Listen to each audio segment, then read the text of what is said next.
have some apologies today. So we have an apology from Councillor O'Keefe and from Mike Paku from Hiratonga Takoto Noa Standing Committee. And also Councillor Lawson is on leave this week. Could I have someone to move those apologies? Thank you, Councillor Watkins. Thank you, Councillor Redstone. I'll put that motion. All those in favour, please say aye. Just a reminder, if people do have conflicts of interest, to declare them as we move through the agenda. And should there be people accessing the live stream, they need to be aware that in the main, councillors are accessing their papers on their iPads.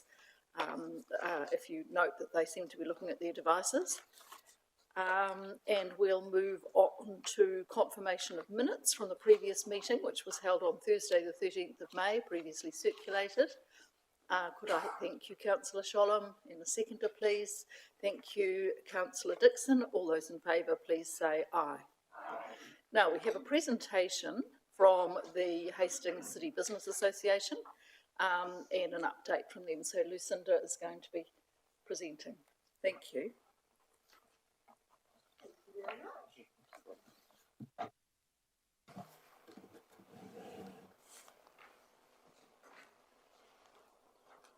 Did that pop up with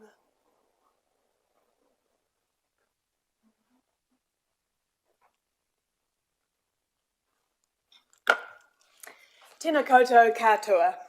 Thank you very much for having me here this afternoon to report on what the Hastings City Business Association has achieved in the last year and to present on our plan for the year ahead. Hastings is eclectic. It's vibrant, a little edgy and evolving. I'm Hastings. Are you? This is the spirit of the work we do, inviting members and the public to be part of the community that we all so passionately advocate for. I'll run through my presentation here this afternoon, and to be courteous to your time, given there is a bit to get through, may I ask that you please save any questions until the end. Today I'll cover off our mission and vision, which is at the heart of what we do and set out to achieve for our members. We'll take a look back at our activity in the 2020-2021 financial year, including how we spent the additional funding from Council. Then we'll look ahead at the 21-22 financial year and how we'll be investing our members' funds. Our mission is to promote all that Hastings has to offer to the wider Hawke's Bay region and nationally. We aim to attract growth in the CBD for our business members and ongoing investment in the area. We're defining growth here as customer spend, foot traffic, and existing business member growth. Our vision is for Hastings City to be the #1 choice in Hawke's Bay to dine, shop, and do business. Our business members are at the core of everything we do. We are funded by them and are here to represent their best interests and growth. This slide just gives you an overview of our team. I won't touch on the left-hand side panel too much. I'm sure you're generally familiar with the structure. But if you'd just like to cast your attention to the right, just a reminder around our catchment area, which includes businesses located between Nelson, St Auburn, Hastings and Southampton streets, and the breakdown of our sectors in our membership, as shown on the graph on the right. So we aim to cater to this breakdown through the work we do.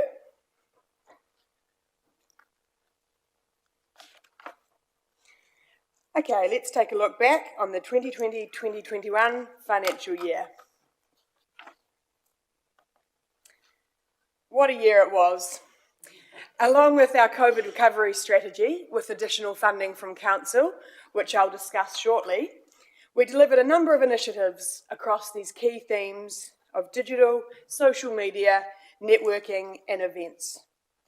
We changed general managers and we restructured the team from 2.2 FTE to 1.8 FTE to really represent the shifted focus on digital and servicing our members more directly.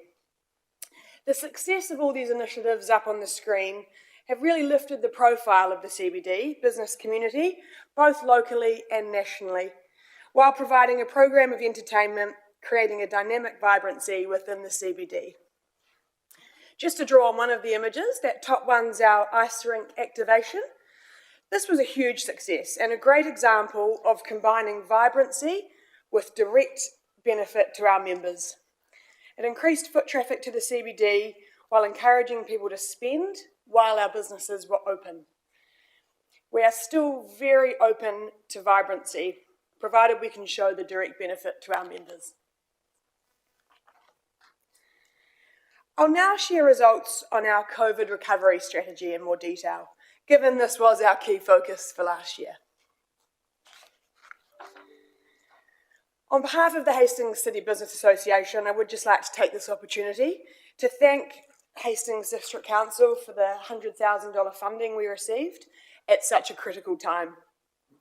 We set out to drive regional and local awareness for what Hastings City can offer, to encourage spend here locally as businesses navigated such tumultuous times. And I think you'll agree when I share with you the results, we got exceptional return on our investment. So we quickly developed a dedicated marketing campaign to execute from July through to December 2020. This slide outlines the integrated, lively and uplifting campaign, which involved a number of key initiatives across print advertising, shop and win promotions, radio, window decals, and a number of videos. If you haven't seen our flagship videos or any subsequent videos we produce, I'm happy to send out to you if you'd like, as it's a pretty good watch. And we're really proud of what we were able to achieve in such a short space of time.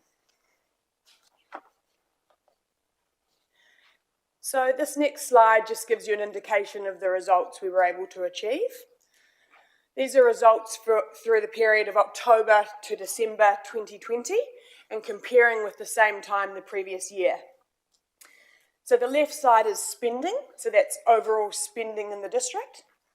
You'll see you may not be able to see the figures clearly, but you can see pre-campaign we were at 60 million, post-campaign 100 million, so an increase of 6.9%, as you can see there. So that's comparing with the same period from the previous year. Cardholder spend specifically in Hastings, you'll see there pre-campaign 44.54 mil, post-campaign 70.18 mil.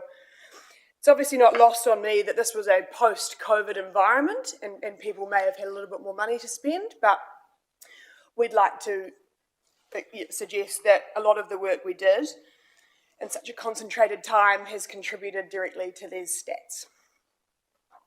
And you'll see there on the right, market share pre-campaign 22%.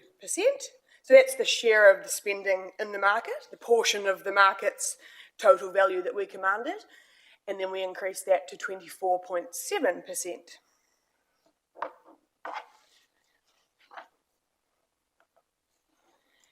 The next slide just shows you market penetration, which is effectively the percentage of the market that we sell to. So pre-campaign, 23.82%, and an increase to 30.69% post-campaign. So we're really proud of these stats, and always good to see that the Napier card holders upped their spend in Hastings too, as you'll see with the figures on the right.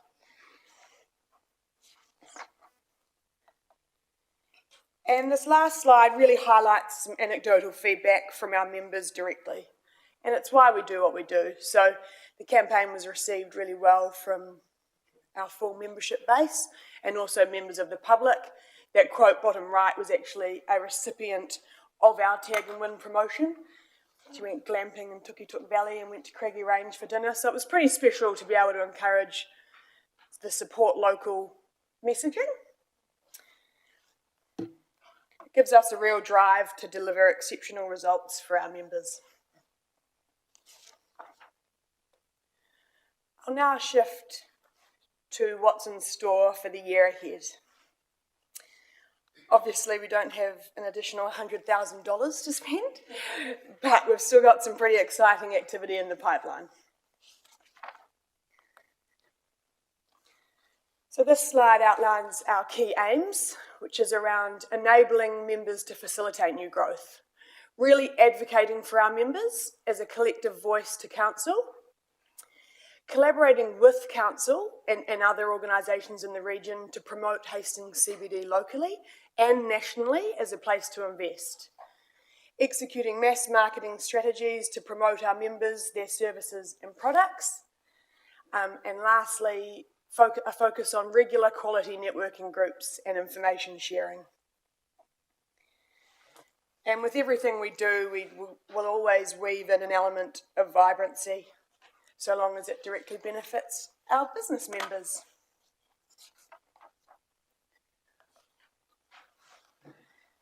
So the next slide just breaks down the initiatives into events, activations, campaigns, and digital. I won't go into detail all these initiatives, but a couple of key call-outs are our Celebration Awards, which we're holding next month. Really hope to see you all there on the 26th of August at Toi Toi. So this is really an opportunity for our business members to come together post what was a crazy year and continues to be for many businesses, to really celebrate success, meet with peers, let their hair down with a live band, and just have a really good time. And we're seeing some really great momentum within the CBD businesses around this awards night, so we sure are excited, and hopefully you are too. Just under the activations, we're looking to do some pretty cool things in the CBD, and obviously working with the activation team at Council on this as well, just to allow businesses to leverage the spend. We're bringing in a 3D artist to do some really cool stuff, artwork through the main street of the CBD around Arts Festival time in October. And we'll also be bringing bumper boats to City Mall in January over summer.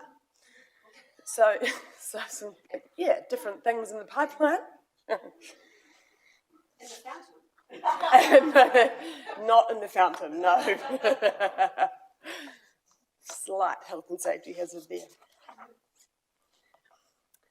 The next slide really just touches on the collaboration that we're looking to achieve with other organisations in the region, so be it Hawke's Bay Tourism,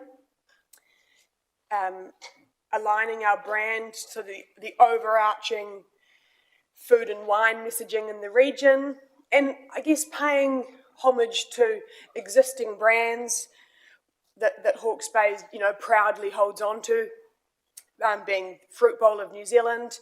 So it's really just how do we work smarter. You like that one,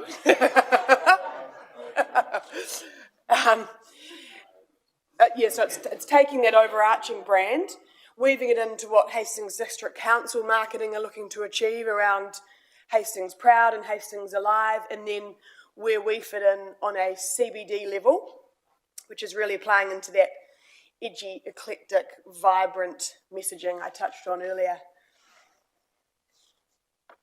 And within this, obviously, a component of growth is always business attraction. So I'd just like to take a moment in my next slide to recognise there is a gap in the proactive action taken for business attraction. And with any gap, obviously, there's strengths, weaknesses, opportunities and threats for attracting new business, so predominantly retail and hospitality, into the CBD. The Business Association recognises there's not dedicated resourcing in budget within our organisation to fully dedicate time to this, where we see our role as being a conduit between many different pieces of the puzzle, being council, estate agents, willing landlords and potential vendors. But we're certainly keen to bring in new business where we can, keeping in mind, obviously, the ongoing threats, particularly parking, which still continues to come up a lot with our business members, and a perceived negative crime rate. But not to say that, we don't want to work with, in a reactive capacity, which is really all we can afford at the moment, certainly to help out bringing in new business. We've pitched for funding previously in terms of business attraction and not been successful, but I think with any additional funding for the association and resource, we would be able to dedicate to a proactive approach for business attraction. So just lastly, we're focused, as I've pointed out throughout my presentation, on our members and to really inspire people to come and enjoy the best that Hawke's Bay has to offer right here in Hastings CBD. So that's really all from my presentation. Thank you, and I'm certain there'll be some questions. In fact, there are already. I welcome questions. Councillor Watkins. Hi, thank you, Madam Chair. You know, I do get excited when I hear the fruit bowl of New Zealand. Thank you for that. So that really leads me into my question, because linked to that, and the one event in our calendar year which brings 20,000 people into your CBD and to your retailers, and it's only 6 weeks away, is the Blossom Festival, Blossom Parade. So I'd really like to know, what have you and your members got in mind for this Blossom Parade in terms of shop decorations and promotions? Because as I say, it's the only time in the year you have a captive audience of 20,000 people. Absolutely. A key event in the calendar year. And I think we had discussed to an extent doing a float to represent all our businesses. And then as that transpired, it would have required multiple logos and flags and become more of an advertising float rather than a design feature, which isn't really the sentiment, if you like, of the parade. So we won't be doing a float. What the association will be doing is really getting behind all our members, all near 500 of them, encouraging them to do their own promotion, either window decals or, you know, shop and win type things. We're not running a shop and win per se, because we do those at other times throughout the year, but certainly getting behind our business members to ensure that they're promoting their offering, be it sales, promos, posters, decals. In years gone by, it was actually the retailers in the CBD which were a vital component of the success of Blossom Creek and Blossom Parade, and it would be wonderful if we can sort of just revitalise that element. Because people know it, you know, they do just come and look in windows. That's what we want people to do. Look in the windows, they're good champions. Yes. So, Thank you. I might just take the opportunity, if I can, because I think the question about how do we leverage the Blossom Parade is something that we've also been thinking about. Naomi, you might just want to... Yes, Naomi.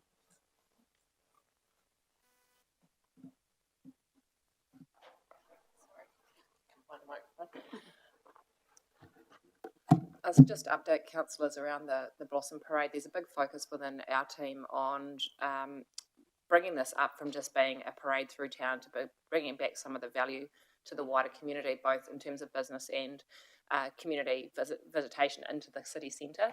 So we're working really closely with the City Business Association and pairing up on that, and what we're going to be doing is making it more of a Blossom Festival. So that starts on the Friday evening. We're partnering with Hawke's Bay Wine Growers Association, who will be looking to do a wine walk through the CBD, and that's to activate some of our hospitality industry. And then during the day on the Saturday, the aim is to provide activations in the city centre that will encourage people to stay on after the parade has finished and to experience the local business offerings. And we're keeping in communication with the local businesses around that, and that includes bringing in family-friendly activity.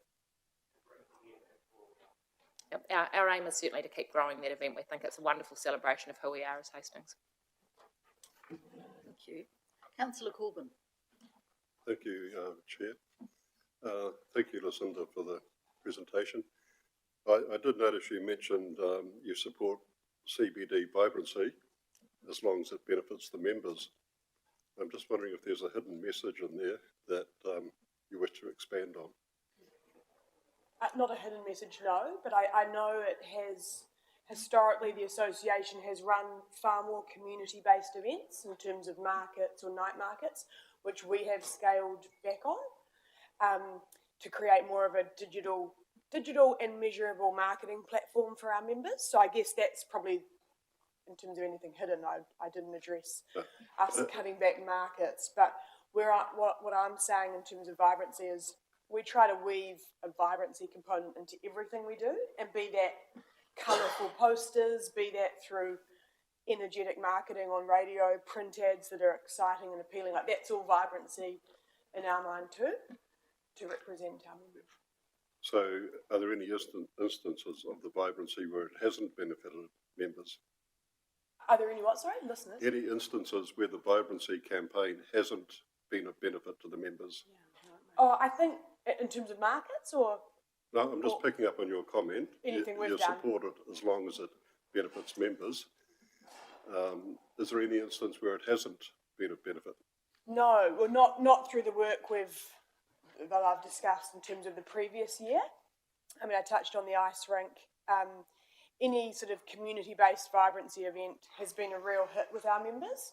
And I think, just to draw back on the markets example, business owners haven't necessarily felt the benefit of those in all instances because they're not necessarily open, so they're actually not getting increased spend in their stores. But no, all the vibrancy activations and events we've undergone, businesses have responded really well to. Thank you. Councillor Dixon. Yeah, thank you, Chair. Thank you for your report, Lucinda. A question from me. What training do you offer and provide shop assistants and shop owners in customer relationships and the art of conversation? Do you think they need some? That's why I asked the question. Because what I'm finding is I think that's a weakness when I go shopping in the CBD in Hastings compared to other CBDs I go into. They actually welcome you when you enter, and they thank you for visiting when you leave.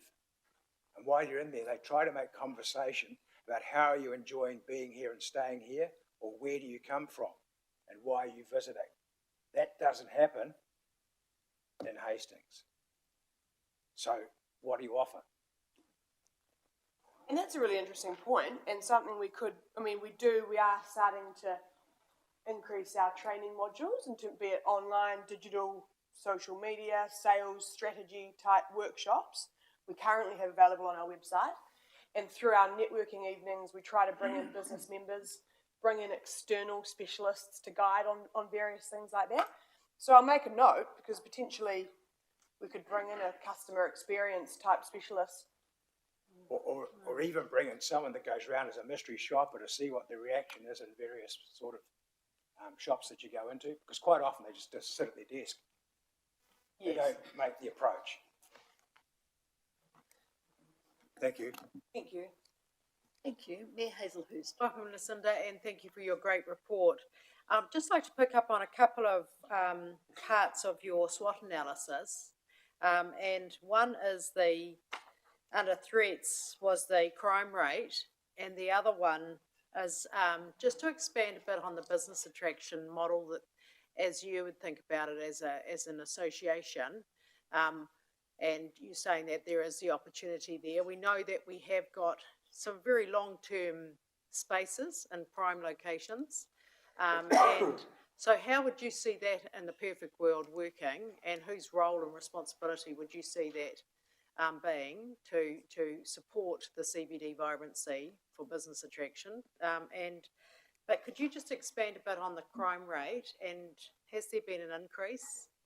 Has there been a change? And what does that actually look like for us to understand? Thank you. Thank you. I think there's probably varying responses in terms of businesses' opinion on crime rate. So some businesses we talk to think it has sort of levelled out, if anything, and maybe got marginally better, whereas others will say it's increased. The perception, unfortunately, is still negative, so across the board, in terms of crime rate. Napier, comparatively to Napier's is getting worse in terms of perception, and also in terms of discussions I've had with our community police officer, it is actually worse at the moment than Hastings. So I think, that doesn't really answer your question in terms of has it increased, but business, perception is obviously everything. in terms of what they're saying to us, and that does vary. So in an ideal world, I'd have them all say it's got better and we're feeling really safe. Not to mention, like, City Assist has just been invaluable to the CBD, and we get some great feedback from business owners on City Assist, but I guess it's just pushing to try and break down that perception even further on crime. In terms of a business attraction model, my perfect world would be additional funding for the association, and we'd bring in a dedicated resource that specialises in attraction. So that's outbound attraction rather than just reacting. So at the moment we do have, and increasingly so, relationships that we're building with landlords, but there's still real obstacles with CBD landlords. So we're coming up against disengaged landlords regularly, which is challenging. So we're trying to do our bit in terms of reacting to that, trying to break down some barriers and working a bit closer with real estate agents as well. And potential vendors are reaching out to us too from time to time. So trying to connect those dots, but it is very much reactive. So yeah, perfect world, we'd have additional funding and go hard with a dedicated resource for business attraction on a national scale. Thank you. Councillor Nixon. Yeah, thanks. The figures you put up looked encouraging, I thought, which is a good thing because I think council have put a lot of effort in over a long period of time. City Assist, farmers, you know, list is endless. But if there's one thing that council could do now that you think would make a significant difference to the business and vibrancy of the CBD, what would that be, and why do you think it would make a significant difference? Is this when I bring up free parking? Or? No, you can bring up whatever you like. This is.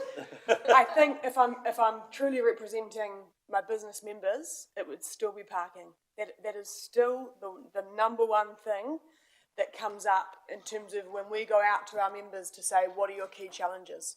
It's parking. On a personal level, it would probably be just collaborating better and more effectively, which we're obviously focused on pretty heavily, just to ensure that the messaging, the vibe, the growth of the CBD there's some consistency around what we're doing.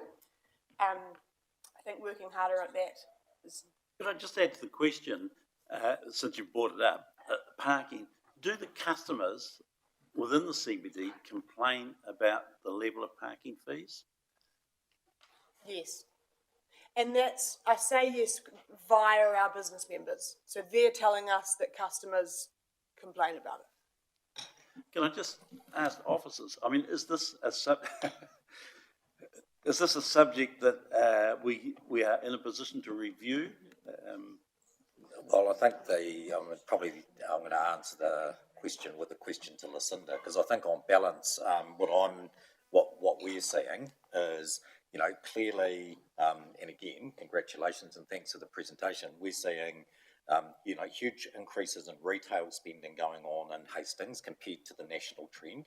We're hearing the problem is not often that the price of parking is being raised with us, it's the amount of parking that we have, and increasingly the issues now. I was talking to a long-time Hastings resident who said, you know, some days you used to be able to shoot an AK-47 down here to Tonga Street and not hit anyone.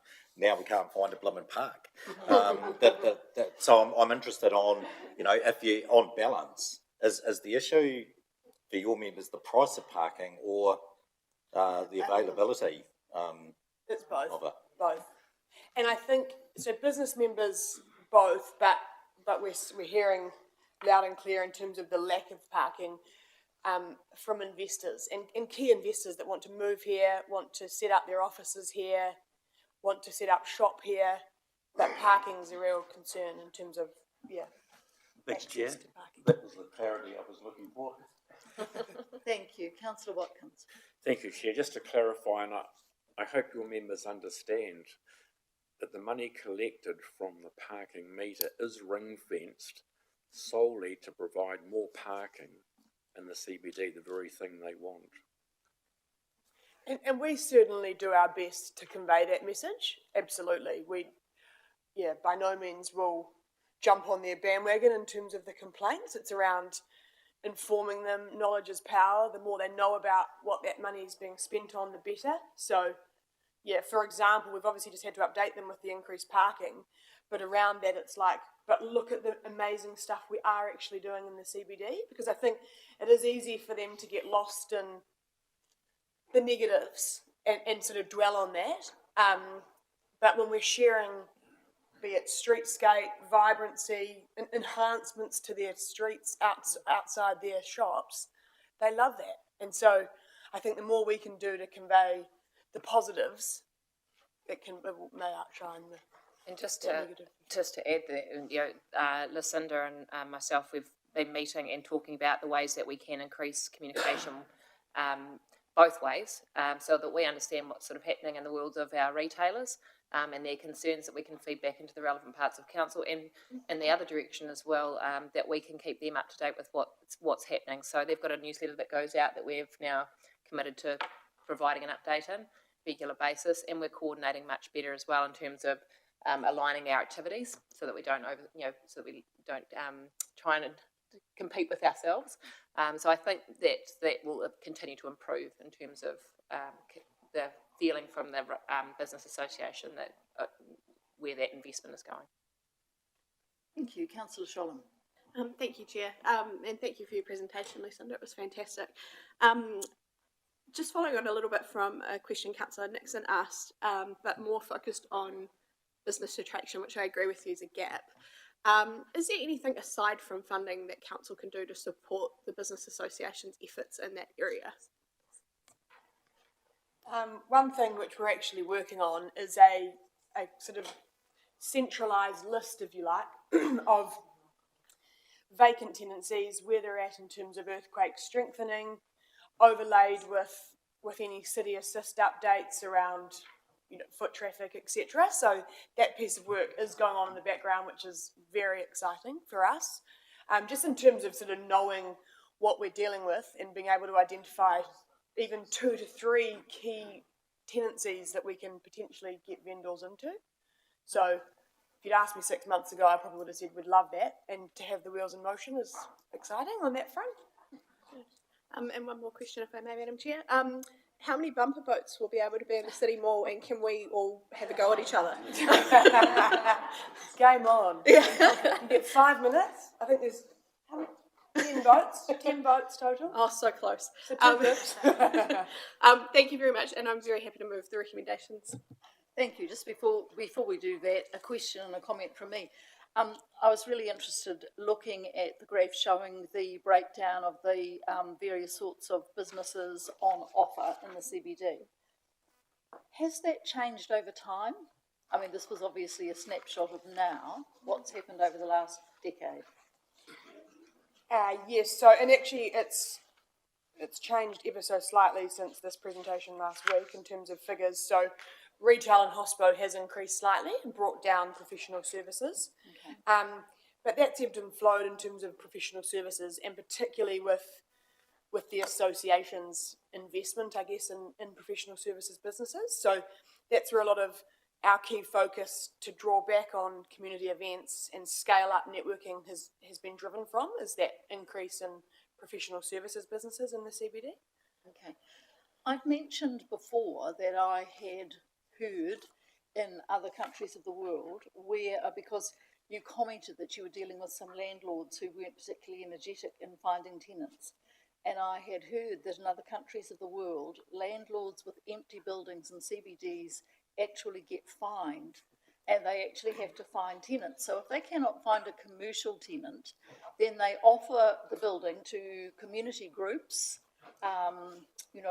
artisans, craftspeople, to maintain that vibrancy of the inner city. Have you ever given any thought to such a thing? I do recall you saying that, and I agreed wholeheartedly. I think I wouldn't want, one risk with that is if we are fining landlords, for them to mean that they're attracting undesirable vendors just because so they don't get fined. Yep. That would be the risk, and that is an ongoing challenge. It's the balance between landlords wanting to fill their space and not necessarily having the best interests of the CBD at heart, and other landlords that are far more proactive and really want to see the CBD thrive. So I think that could be a risk in finding them. Is The that we country's might- Belgium, so we could do some research. Yes, yeah.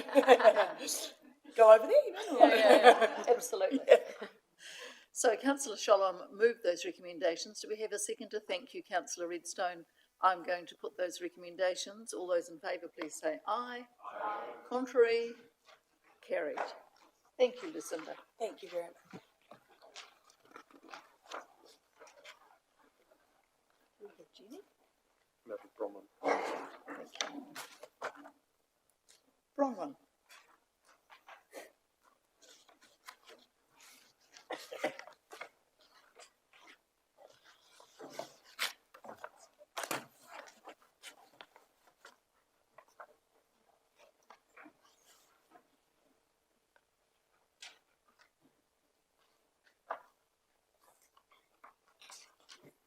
You're on. Thank you, Madam Chair. I take the report as read. Apologies, Jenny is sick today, so I'm standing in. I'm happy to take any questions, brief comments. It was the end of the splash season, so things were coming down there. It's a fairly vanilla report, which is a good thing when it comes to health and safety. We've seen an increase in contractor reporting, which is good to see, and we're tracking along with achievement of our objectives. We have a question. Councillor Kerr. I'm not sure if this is to you, Bronwyn, or to the team and as a whole. It's around the timing of this report. I've mentioned it before, and it would be better if we could somehow align the quarters with the quarters, because we've actually finished the fourth quarter and we're getting reports on the third quarter. Thanks, There Councillor will Kerr. always be a lag. Do you want to speak to it? Really, it's to do with the timing of the operations and monitoring meetings versus the timings of the quarter. But I would comment that there are always the monthly reports on the hub, so at least we can, you can keep up with the monthly information. The only other solution would be for this report to come to council instead, which runs more frequently. Okay, thank you for that. Any other questions? Right, we have a recommendation at the bottom of page 27. Could I have a mover? Thank you, Councillor Kerr, and a seconder. Thank you, Councillor Watkins. I'll put that motion. All those in favour, please say aye. Contrary? Carried. Thank you, Bronwyn. Now, item 7, which is the Boimers.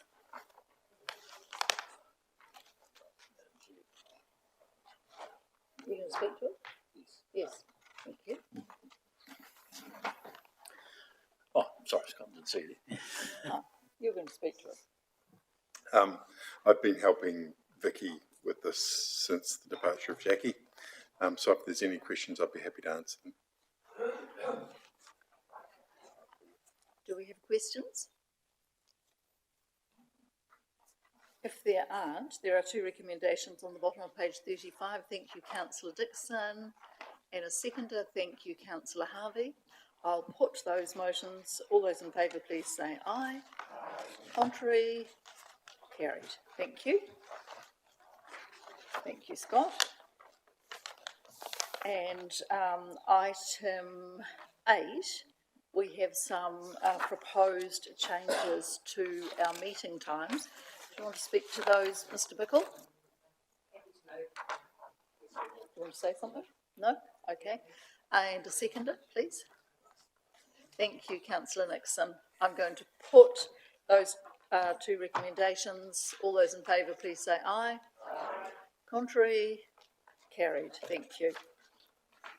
Now, moving on to item 9. So it's our comprehensive report for the fourth quarter, and Mr. Allen is going to speak to us about that. The Chief's going to make some opening comments through you, Right, Chair, if thank that's you. okay. Because I thought it would be useful just to take a moment to, first time we've been together since the local government conference, and obviously fantastic recognition for the work that Hastings has been doing over a number of years. So just to put this in context, there were 53 entries into the Local Government Excellence Awards. 14 finalists selected. Hastings was 3 of the 14 finalists, and obviously we took out 2 of the Local Government New Zealand Wellbeing Awards, first time in our history. And I think it's worth reflecting that 1, these are independently judged. 2, when you look at the judges' comments on housing, recognising that we've already had some recent national recognition for our housing work, that the judges said, you know, standout project, a real example of leadership, innovation and collaboration that every council in New Zealand should be attempting to replicate. And on Toi Toi, again, just recognising the significant leadership and investment that Hastings had made into a facility that's not just revitalising its CBD, but is offering a wide range of participation in the arts right across the community. And also fantastic that whilst, you know, we're incredibly proud of Mahi for Youth, you know, it didn't win, it came runners up to ourselves, was also highly, you know, highly commended. And so I just think, you know, it's something that we can collectively be pretty proud of in terms of, you know, we don't do this stuff for awards, but it's recognising the, you know, the real work that's going on in Hastings that's advancing the wellbeing of our community. So we took the opportunity last week to kind of, you know, acknowledge this with our staff. You will have seen the media coverage over the weekend. We also took the opportunity to say thank you to our community, because we haven't done this on our own. We've done this with all of the myriads of people in our community that have been on working groups and, you know, participated over many years in this work. And I think without scaring the horses, we also took the opportunity to say, well, yeah, that's a point in time, but there's so much to look forward to because we've got so much else in front of us over the next 18 months. In terms of the things that you've said as the direction for our community, whether it be houses for our people, safe drinking water, you know, a revitalised CBD. And so when we were just running through and making the point that, you know, these are not aspirations and hopes, these are all things that are currently being built on, that when we look out to the end of 2022, you know, the municipal will open in April next year. Community will get to dance in the assembly room again. Some fantastic, you know, new offerings there. People will be staying in the Quest Hotel that opens in July. We will have opened the Frimley water treatment plant. Waiaroha will be open. The Food Innovation Hub at Tomoana will be open. That we will be in various stages of constructions with a whole lot of affordable land developments in Flaxmere. Those are all real things that, as we look out over the next 18 months, is in front of us. So it's fantastic recognition of some things that have been many years in the making. You know, we take a moment to celebrate that, but we're quickly back in and focusing on all the next set of things that go to the wellbeing of our community. So just want to take the time to say, you know, it's a big deal. It's never happened for Hastings or Hawke's Bay before in terms of winning a LGNZ Excellence Award. I don't think a council's ever won 2 in the same year. So I think a lot that we can be collectively proud of as council on behalf of our community. So just want to take the time to front end that before we get into all of the other things that we talk about in operations and monitoring. Thank you. Right, Mr. Allen. Oh, sorry. Yeah, thank you, Chair. Well said, Nigel, and congratulations for all the work that you've put in behind this, and Mayor Sandra. Fabulous. If it wasn't for you two leading this, then we would never have got there. I was really disappointed in Hawke's Bay today and the coverage that they gave it. They gave it lip service in the middle of page 5. So thank you for taking out the full page adverts to show our community how good we were. If this had happened 10 years ago, this would have been front page news in Hawke's Bay today. So it shows you how much our local paper has deteriorated as far as local news is concerned. Thank you. Mr. Allen. Thank you, Madam Chair. So we'll run through this like we've done previously, working through the 6 pillars of the old LTP. Obviously, the next report you get will be structured around your new LTP. So we'll just step away through this. There is a few extra slides, and Anne's just going to come up and help talk through the solid waste. You would have noticed in the report itself there was quite a focus on in our solid waste space, following on from the conversations we had at the last Ops and Monitoring report, where you asked for some more sort of detailed information around how things are progressing through the waste minimisation plan as well. So I'll throw to Craig Thu to take through the next few slides. Thank you, Madam Chair. Really, as you'll see in the report, it's been one very, very busy year in review, and it's great having the awards, but also a lot of stuff that oftentimes goes below the radar, but very, very important. So really just a quick overview in terms of our environment. Obviously, the water program is going extremely well, with 8 of the small community upgrades happening at pace now. Hamoana, Waimarama and Te Pahui are complete and in production. It's fair to say taking over Te Pahui is adding quite a lot of work to the team, because whilst the county council built it and the community took it over, it's not necessarily had the love that it would deserve over the years. So that will be an ongoing project for our team as we bring that up to a modern day safe supply. Probably the only one that's causing Mr. Cave and Mr. Hanson some deliberations and additional work is just working through at Whakatū, finalising a location to push on and get that treatment plant underway. But it's within their current timeframes and program. The Frimley water treatment and storage facility is now at height, with the concrete beam going in around the base. And all the formwork and concrete getting poured last week for the treatment plant building. Going to the shortage of material supplies, unless you've been out on site and you've got a keen eye, supply of timber and materials for building is extremely short. That timber that's used for boxing is laser laminated timber, because that's the only timber we could source to actually do formwork. That is the state of the building market and supply side that we're working through at the moment. So high value piece of premium timber.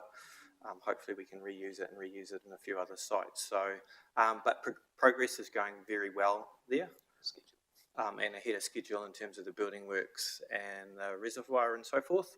Waiaraha, those who are observant will see the preload that's going on the site next to us, and obviously the trenching work going through our car park as it's about to get to Eastbourne Street, and then as we start building towards the connections. So that work's going very well, with the tanks having their building consents and that work well underway. Once that preload's finished on the tank just next to us, that material gets moved to tank number 2, and then eventually that material then gets used on site for the construction work. East Clive wastewater treatment plant, we've done the groin renewal as required in our resource consent, and also protecting our works at the coast there. And Steve and Graham are going great guns with the Cape View corner rock wall, about 80% complete as they progress through that.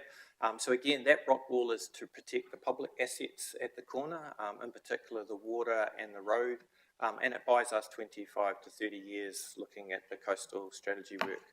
There are ongoing conversations that need to be had in terms of the H18 and the options that Mr. Hanson's been investigating on their behalf, and some discussions with Regional Council and those householders will work through. That is a separate project to the Gateview corner. Next slide. The joint Hastings and Napier. Can we ask questions as we go? Yep. You're free. Councillor Kerr. Thank you. Looking at page 18 of the report, it talks about we've got Project Max giving an independent and an evidence-based study of our stormwater, which is great. And we've spent a lot of time on our drinking water. So it comes back to the wastewater, and it's that big curly question of how can you assure us that we're investing the right money in the right place at the right time in the wastewater? Is there an independent audit that also happens in that space, like is happening in the stormwater? So the stormwater works is a direct catchment piece of work through you, Madam Chair. That stormwater project is a direct investigation of a particular catchment based on results we've got.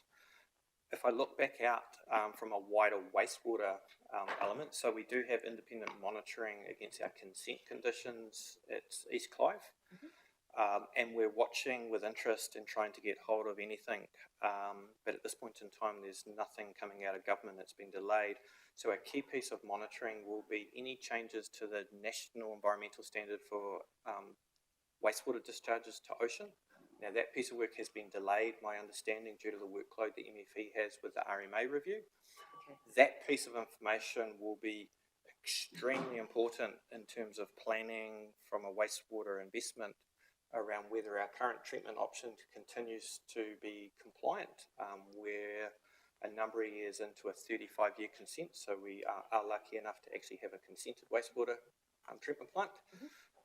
Which is not a universal case for the country. So as new standards become available, we will do reviews and also purchase independent advice to confirm that we meet that. Okay. At this point in time, it's unclear what we have to investigate. So we're confident that we're giving you the best advice that's available to us at the moment. Okay. So through you, if I just follow up. As we're aware, other councils have issues with pipes breaking years before they're expected to break, and I really don't want to have that happening to us. So it's once again, it's that sense of we need some assurance that we are investing the right money in the right place at the right time to prevent any blowouts. Yeah, so that, sorry, through you, Madam Chair, that gets more down into our renewal planning as different to environmental standards. And we have been doing some risk-based analysis in a similar vein to what we do in the transport space, and looking at how we can enhance that. A key piece of that work, and you would have, in your LTP, you've signed off a significant investment program over 10 years around our wastewater pumping station upgrades and renewals. You also have signed off, and it's underway. We've got 2 more stages to go in terms of our Eastern Interceptor, which is creating more capacity. Some work that will be coming to you is we do have a high level of inflow and infiltration in some suburbs of Hastings, where we'll be looking to do some on-site investigations, particularly around where we may have illegal connections of stormwater into the wastewater system, which are notorious for creating issues of overflow. So the clarity, that's external water feeding into our local. Correct. Thank you. Councillor Redstone. Thank you. I'd just like to make a comment. I'd like to thank the water team, Graham and Steve and the rest of the team on the change to new supply on the Cape Coast, which has been, it's had its moments with the teething problems, but I recently saw a post on Facebook saying that for the first time in years, this woman had gone to clean her filter and found there was nothing to clean. So the metals have gone entirely, and thank you to everyone involved. Oh, that's lovely to hear. Mayor Hazelhurst. Thank you, Chair, through you. Just a question on page 14 and the work package for Lowe's Pit. So our detailed design will be completed by November of this year. When will the works actually start?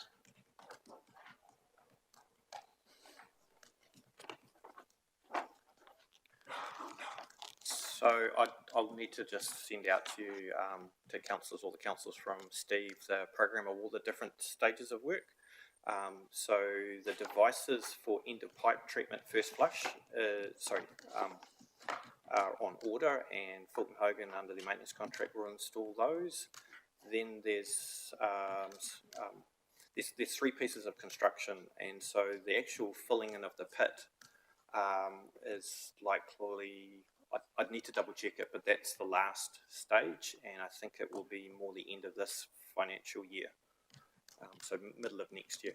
But I'll get a confirmed program from Mr. Cave. Thank you. Councillor Sholem. Thank you, Chair. Through you, just looking at page 10 and noting a number of incidents with water mains bursting, but with no identified cause. What is our process around that?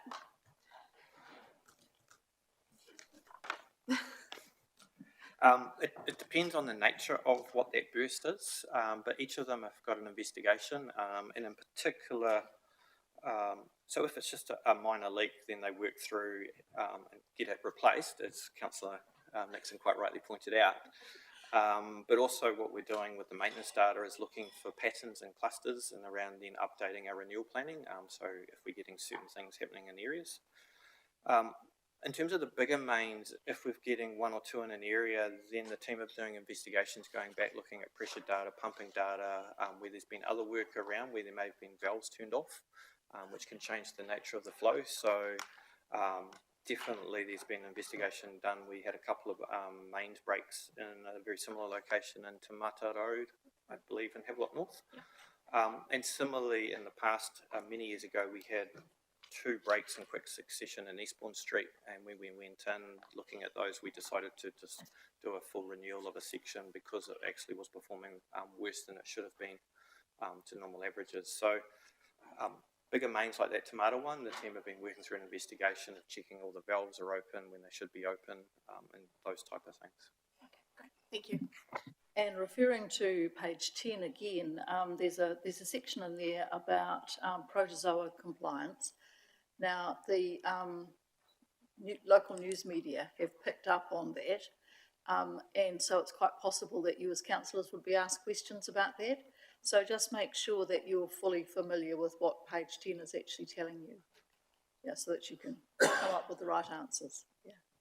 Well, through you, Madam Chair, if you're uncertain, contact myself, Brett Chapman, or Matt Curson, and we'll be able to help you with any questions. Thank you for that. Well, through you, Madam Chair, I think it's really important that the officer speaks to us about the page now. Okay. Thank you, because, everybody needs to know what we're talking about. Thank you. Through you, Madam Chair, so I'm happy to discuss this one. As we've talked about in the past, until we complete both Frimley and Waiaraha water treatment program and switch over to the new treatment plants, we will not meet the current drinking water standards for protozoa in its total. What our water safety plan has in place until that date is a high level of testing. We're monitoring the water on a continuous basis for changing characteristics in terms of conductivity and turbidity. So any change highlights a need to pay more attention. And we've done extensive testing for protozoa and have not found it. And in fact, protozoa has not been found in groundwater in any New Zealand testing. So the water safety plan highlights that as a very minute risk, but we're monitoring for any change in case that situation changes. As I said, as soon as your investment is complete and Waiaraha is turned on, that risk will be removed and will be fully compliant with that protozoa standard. In days gone by, we were compliant with protozoa because of the former secure groundwater test. Secure groundwater gave a pass mark for protozoa. And of course, we don't claim to have secure groundwater anymore. Thank you for that. Councillor Nixon. Yes, thanks.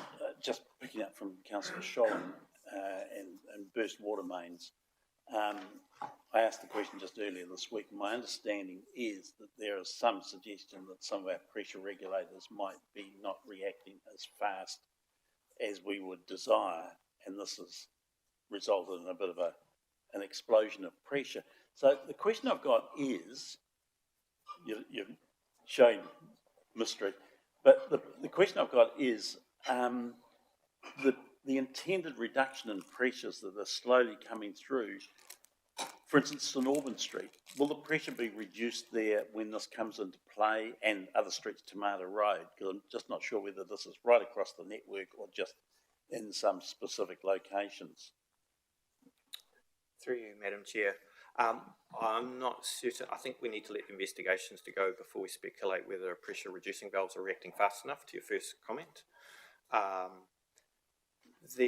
Once Waiaraha is in place and we change our pumping regime to run at a higher volume, lower pressure, and then boost from the booster pump station in terms of higher and Havelock, areas, particularly more the western side of the railway line, will notice pressure reductions, we already have pressure reducing areas in the Park Vale and the Arkina area anyway, because they were the highest pressures areas originally in our system, because what we were doing at Eastbourne is lifting the water with enough pressure to push it up to Hikanui Drive reservoirs. So a number of years ago, we had reduced those two zones, and similar to a small part of the lower part of Havelock North, in particular, sort of lower than, just trying to think what the map looks like in my head, sorry, sort of in around that Napier Road area. I'd need to double check whether... Sort of top section of the graph is the lighter blue colour that represents or is detailing the material collected by private wheelie bin operators. So there has been a shift or a decrease in that volume of that material collected since the introduction of the Hastings wheelie bin service, and we will continue to monitor that and see what how it eventuates over time.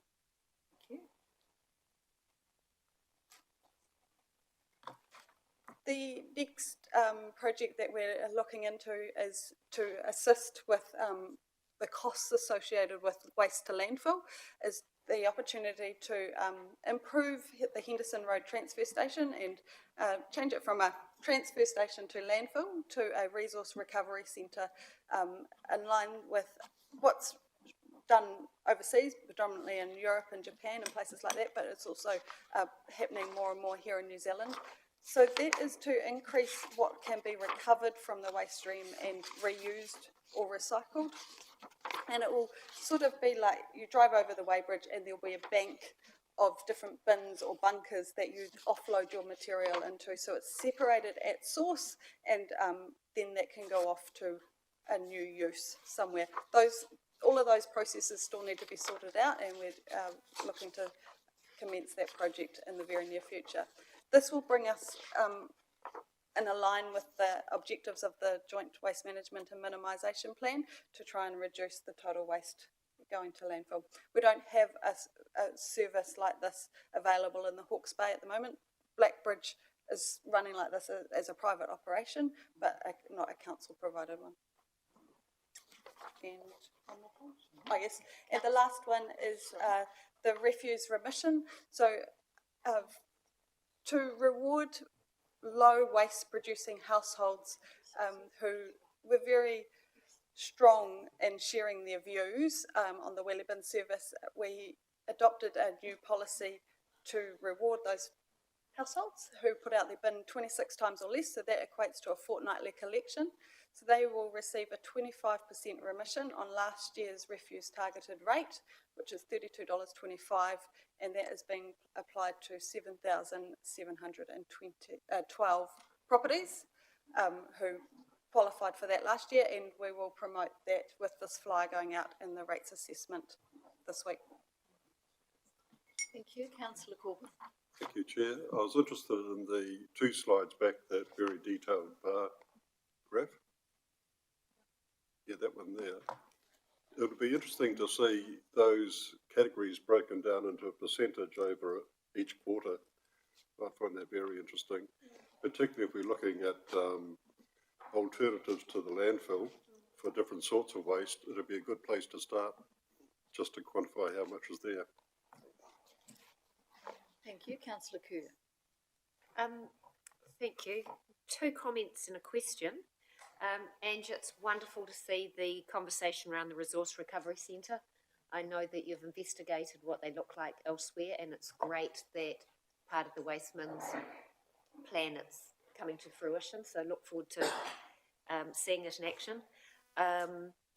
And also the rebate for the wheelie bins, it was something we tried to work in with our community, so it's fantastic to see that coming to fruition as well.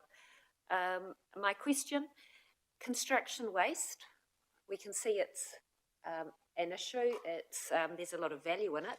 Have we started the conversation with the construction community yet, and what's their feedback been so far? Through you, Madam Chair.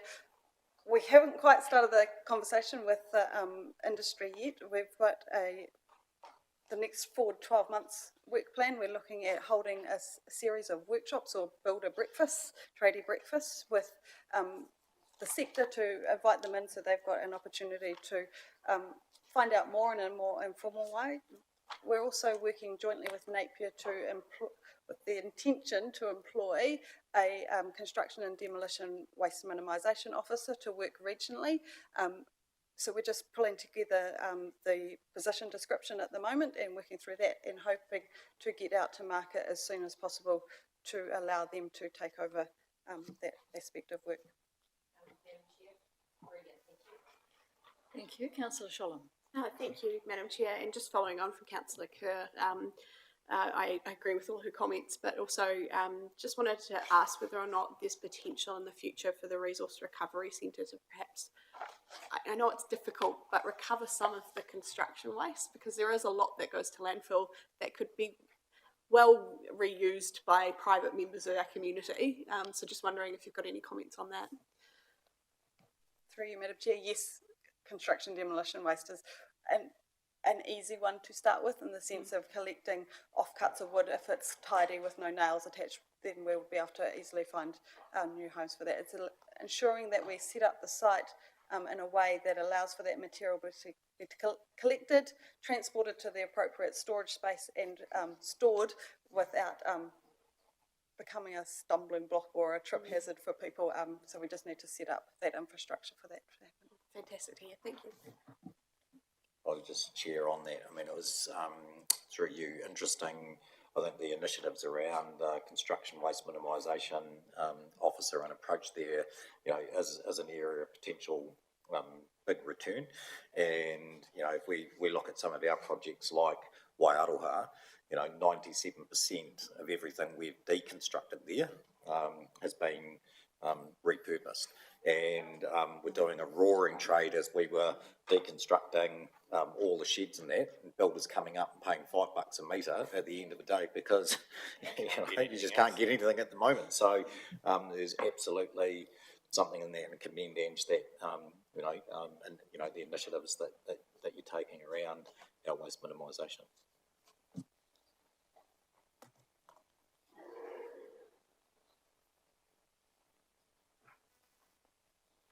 Thank you. Thanks, Ange. I'll throw to Craig again for the moving around category.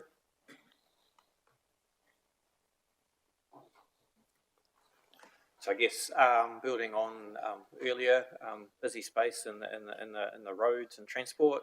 Many of you went out to that ribbon cutting ceremony with the opening before we closed it again of the path next to the Mad Mile, but it's been great. That's been a long journey to get there with some small interruptions in the middle. But also it was great to see Kurapaponga project finished ahead of schedule. Always very difficult when we need to close a critical link like that for a period of time. And so it was great to see that applied in time. Obviously, we've got through the majority of all the additional PGF spend with a lot of finishing touches, just a little bit of a snag list there at Waipatu Marae through State Highway 50. That'll be ultimately tidied up when we do there's some bits and pieces to finish off, but also there'll be a reseal which is separate to the project but related, where the whole road will be sealed right through, so it'll look more consistent at a surface level, and that'll happen before Christmas in the normal sealing season. Taroa Boardwalk has suffered from material supply, particularly around some structural timbers which are required for the wooden boardwalk. But even those, any of those who've driven down there and can see what that's starting to show as a potential, it'll be a huge benefit. And then there's just ongoing conversations with the Tomato Park Trust and landowners around ultimately the end of Taroa Road for that facility, relating back to the Taroa Road Tomato Peak corridor study. And the Innovating Schools project is progressing, and that's just seeing some traffic coming directly outside schools. So many of you would have recalled the previous annual plan submissions from some of the schools, and like Parkvale with Willow Park Road looking for the speed humps. Those are all now in place. So hopefully a much safer place for the kids to cross that pedestrian crossing I'm happy to take questions. Thank you. Questions? There being none, we'll move right along. So just moving into our economy, and there's a good update and some up-to-date information via Infometrics in your report, but you'll see that, so still going strong with consumer spending, and that's sort of brought up by Lucinda, who was here before from Hastings City Business Association. Our residential consents grew 25%, non-residential rose 71%. All these numbers aren't unfamiliar to you, but it's sort of an indication of the level of activity that's happening in our district. There's new business development options being worked on for Omahu and the Irongate industrial zones. That work continues.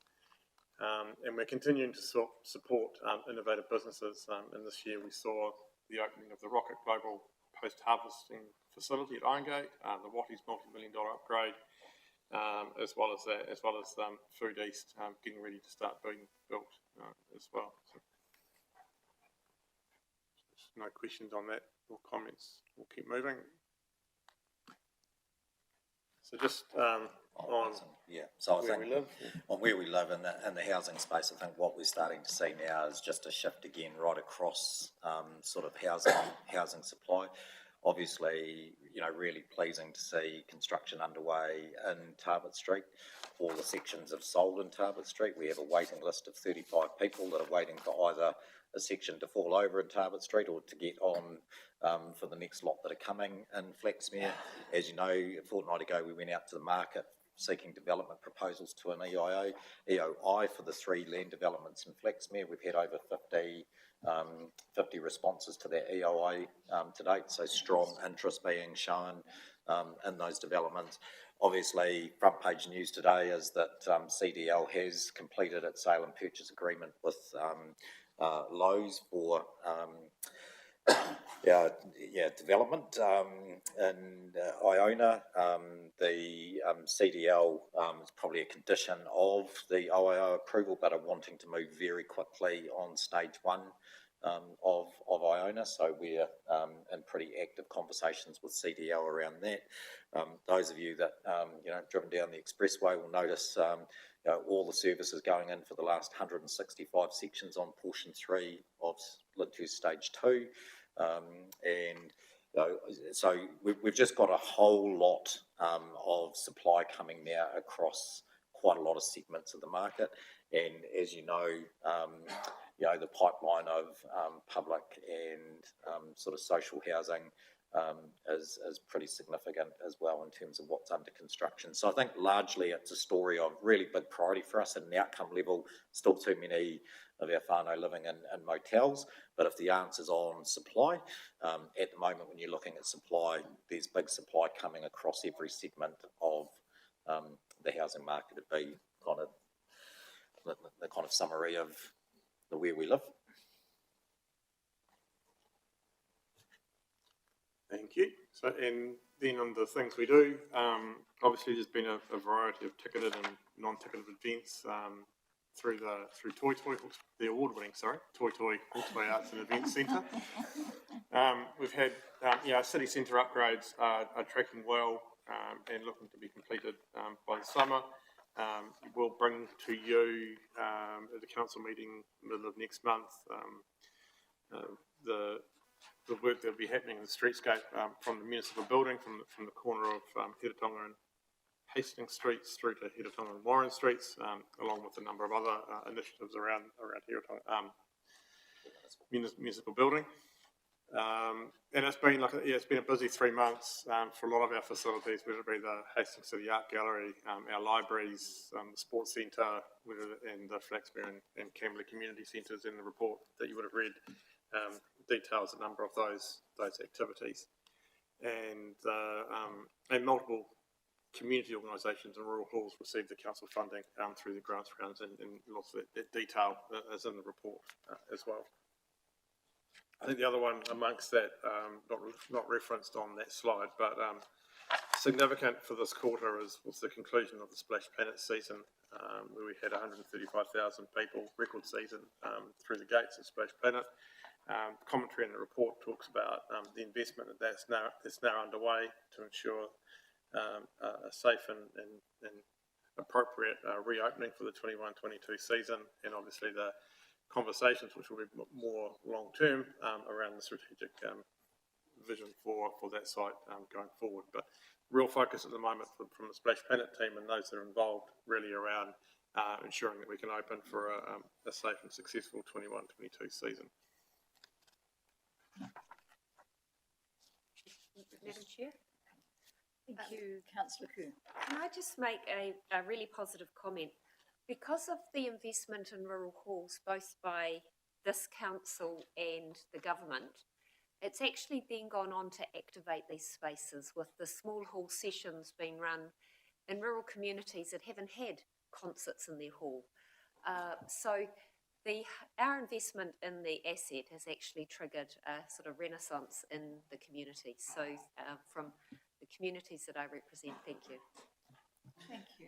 I could just add to that, sort of related, and Baden, I don't know if you've got any comments, but the other thing, whilst it's not really our project, but that we obviously broke it last year, was the $6 million that are going into renovating all of our marae, and that program is well and truly on track with a number of marae finished, you know, a number about to start up, and again, the feedback that we're getting from the marae is, you know, just a whole lot of pride really in terms of you know, the upgrades that are occurring.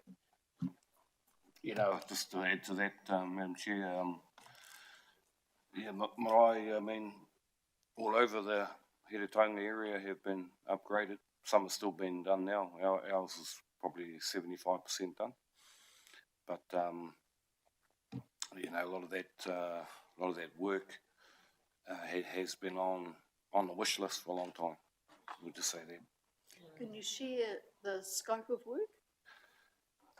Yeah, so you know, kitchen upgrades, whare kai, you know, upgrades, leaky roofs, you know, a lot of stuff that's been on the wish list. You know, just haven't had the funds to do it.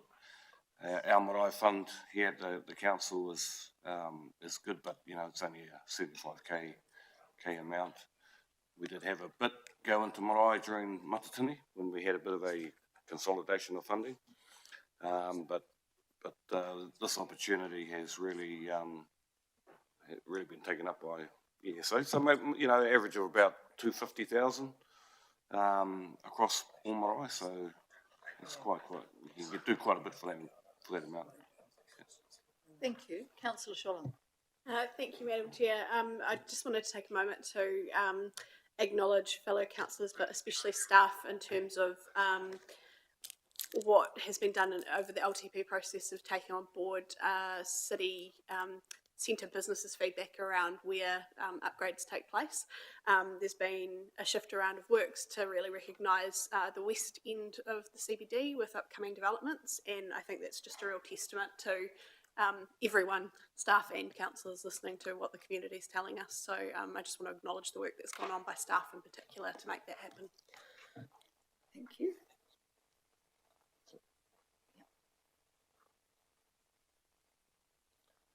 And just on our Mahi for Youth,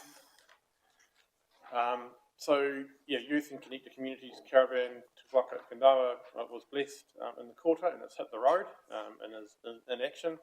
The Jobs for Heretaunga scheme was celebrated at the Waipatu Marae by many of you. We've had the Hoops and Parks come to Flaxmere, and now Rachel and Colin and the team are engaging with the community about the new Flaxmere Skate Park. The Kimberley Community Plan was endorsed in the quarter, and sometimes it seems, you know, the quarter that's just been from March seemed a while ago, but that was within the quarter that we're reporting against. And work is progressing well on upgrades to our marae and rural halls, which we've just been talking about through the government's funding that we've received. And a fantastic opportunity was brokered and supported by Tita Whenua o Heretaunga to stand up a 42-person contact centre for the COVID-19 vaccine rollout in a very short time. Councillor Corbyn. just like to comment on page 80, and I'm very pleased to see that there's a section for the council ambassador. But I think he's actually done more than what is listed here. I've actually attended those events, and when I've been there, Hanare's done so much more. I'd like to say we've marinated in his enthusiasm and aroha. So I think saying he's attended these events just doesn't do it justice, and whether we could beef that up a bit would be great. Thank you for that input. I will take up personally, not that the fantastic ambassador Flex me usually needs much encouragement for self-promotion, but it is his report.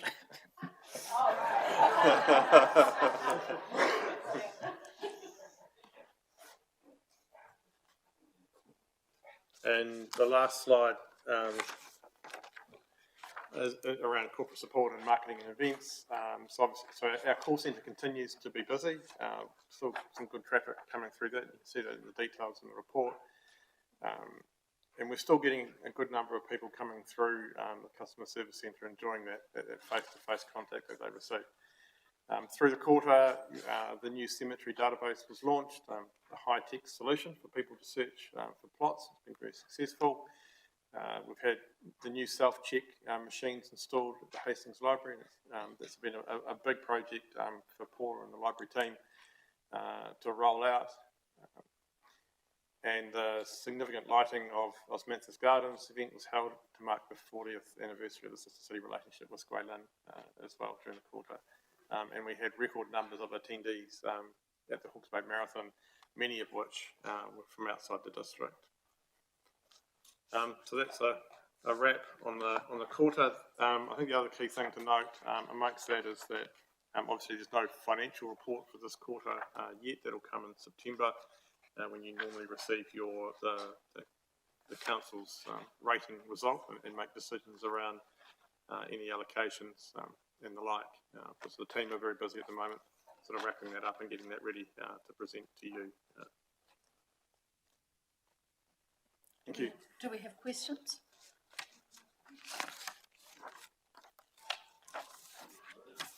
No? Oh, yes, all right. Yes. Oh, did somebody move? Ah, thank you. Moved by Councillor Watkins, seconded by Councillor Nixon. I'll put those recommendations. Could we have all those in favour, please say aye.